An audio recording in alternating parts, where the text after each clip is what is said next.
Hello বন্ধুরা, কোপার রান্নাঘর থেকে তোমাদের সাদর আমন্ত্রণ।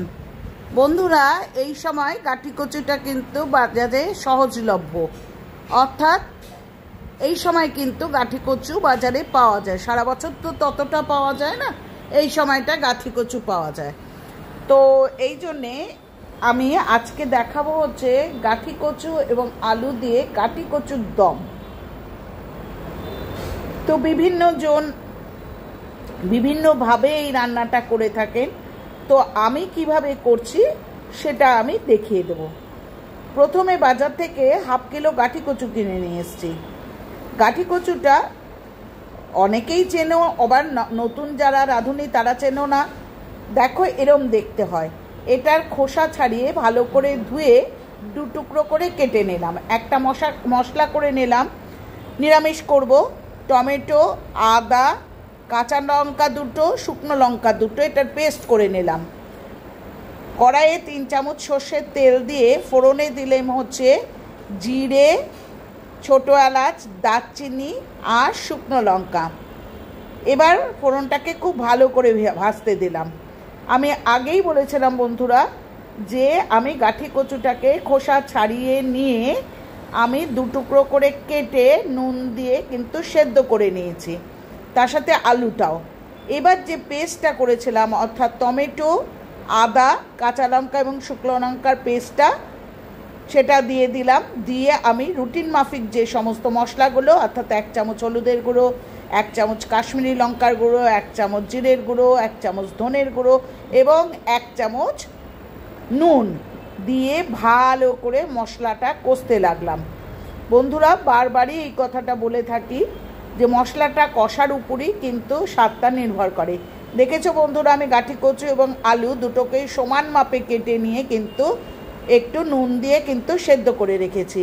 দেখো, এবার মশলা থেকে কিন্তু তেল ছাড়ছে, আমি খুব ক্লোজে করে দেখাচ্ছি। এবার করব কি, গরম জল পাশে করতে দিয়েছি।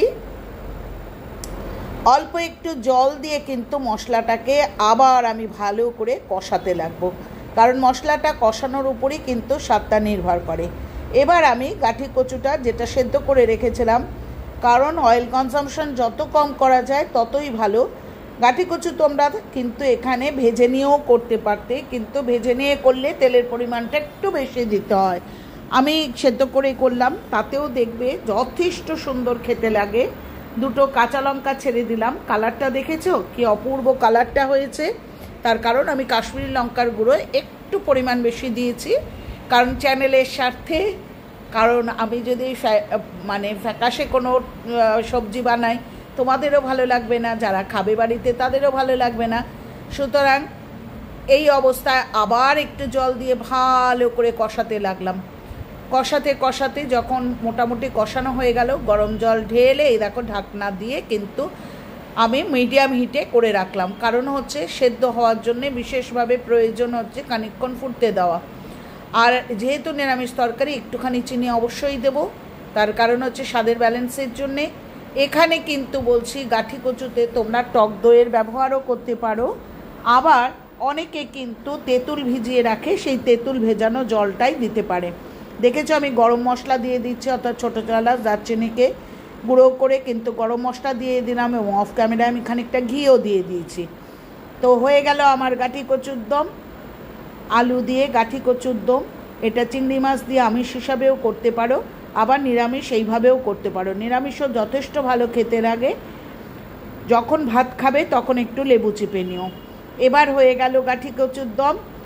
এবার বলি হচ্ছে, পুরনো বন্ধুরা তোমরা যেরমভাবে সুন্দর সুন্দর করছো, কথা লিখছো, সমর্থন করছো, আমি অভিভূত। আর নতুন বন্ধুরা চ্যানেলটা সাবস্ক্রাইব করে, লাইক করে, কমেন্ট করে পাশে থেকো। আর একটা কথা অবশ্যই বলি যে প্রত্যেকের চ্যানেলটাকে ফুল ভিজিট করো, কারণ আমি বানাচ্ছি একটা জিনিস, অনেক সময় দেখা যাচ্ছে অনেক বন্ধু উল্টোপাল্টা লিখছো। চাফিলিয়া মাছকে তেলাপিয়া মাছ, ম্যাঙ্গো সন্দেশকে ম্যাঙ্গো স্যান্ডউইচ। তো আমি নাম উল্লেখ করলাম না, কিন্তু সবাই এইটুকু কিন্তু ঠিকঠাক করো। টাটা।